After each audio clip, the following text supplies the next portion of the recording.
জাতীয় সমাজতান্ত্রিক দল জাসাদের সাধারণ সম্পাদক। আচ্ছা, ধন্যবাদ। আচ্ছা, ঠিক আছে, গণমাধ্যম বন্ধুগণ, আপনাদের সুবিধার্থে এই মুহূর্তে বক্তব্য রাখার জন্য অনুরোধ জানাচ্ছি বাংলাদেশের কমিউনিস্ট পার্টির সাবেক সাধারণ সম্পাদক কমরেড রহিম হোসেন প্রিন্সকে। বক্তব্য রাখবে বাংলাদেশের কমিউনিস্ট পার্টির সাবেক সাধারণ সম্পাদক, সকলের অত্যন্ত প্রিয় রহিম হোসেন প্রিন্স। আজকের এই অনুষ্ঠানের প্রিয় সভাপতি, উপস্থিত সংসদ সদস্য এবং আমাদের রাজপথের লড়াইয়ের মুখ এবং আমাদের বন্ধু শাহাদত হোসেন সেলিম ভাই, উপস্থিত এখানে বিভিন্ন রাজনৈতিক দলের নেতৃবৃন্দ এবং উপস্থিত প্রিয় বোনের এবং ভাইয়েরা, আমি শুরুতে আপনাদের সবাইকে আমার পক্ষ থেকে, আমার পার্টির পক্ষ থেকে সালাম এবং শুভেচ্ছা জানাই। আমি প্রথমে এটি একটু বলতেই হয় যে খুবই ভালো লাগছে, একটু খেয়াল করবেন, অনেকদিন পরে এখানে যারা আমরা একসাথে বসে কথা বলছি, আমরা দীর্ঘদিন লড়াইতে একসাথে ছিলাম। এখন নির্বাচনের পরে কেউ ক্ষমতায় আছে, কেউ ক্ষমতায় নেই, কিন্তু ওই যে লড়াই, আমরা একসময় কর্তৃত্ববাদী স্বৈরাচারী সরকারের বিরুদ্ধে আন্দোলন করেছিলাম এবং অন্তর্বর্তীকালীন সময়ে বাংলাদেশ পুনর্গঠনে কিছুটা ঐক্যমত্য করা যায় কিনা যখন আমরা করেছিলাম, আমরা কিন্তু একসাথে ছিলাম। আজকেও সেই ধারাবাহিকতায় মুক্তিযুদ্ধকে যারা ওন করি এবং তার মধ্য দিয়ে এই বাংলাদেশ তার অগ্রগতি চিন্তা করি, তারা আজকে একসাথে এখানে হয়েছি।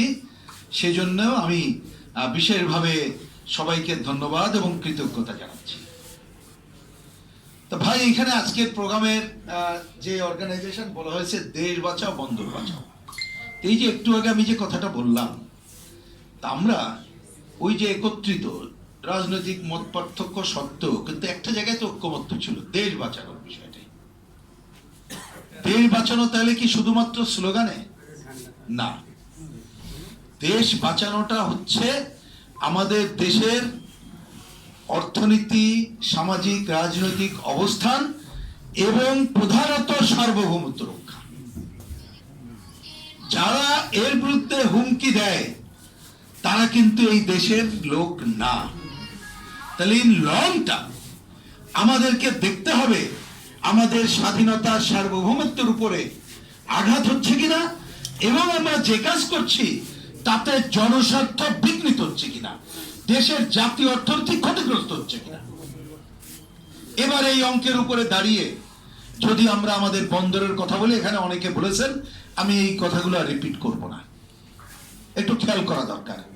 তাহলে বন্দর শুধুমাত্র কি আমাদের অর্থকারী প্রতিষ্ঠান যে এখানে আমদানি রপ্তানি হয়, আয়ের এত পার্সেন্ট আসে, সেই অঙ্ক বলতে পারি, কিন্তু পৃথিবীর অন্য দেশ এবং আমাদের কিন্তু অনেক পার্থক্য আছে। আমি খালি একটা দিক বলি, অনেক দেশে অনেক বন্দর, আমাদের বন্দর সংখ্যা কম, এবং আমাদের চট্টগ্রাম অঞ্চলকে ঘিরে বন্দর এবং অন্যান্য বিষয় যেটা আছে সেটা কিন্তু আমাদের একটা সার্বভৌমত্বের অন্যতম জায়গা।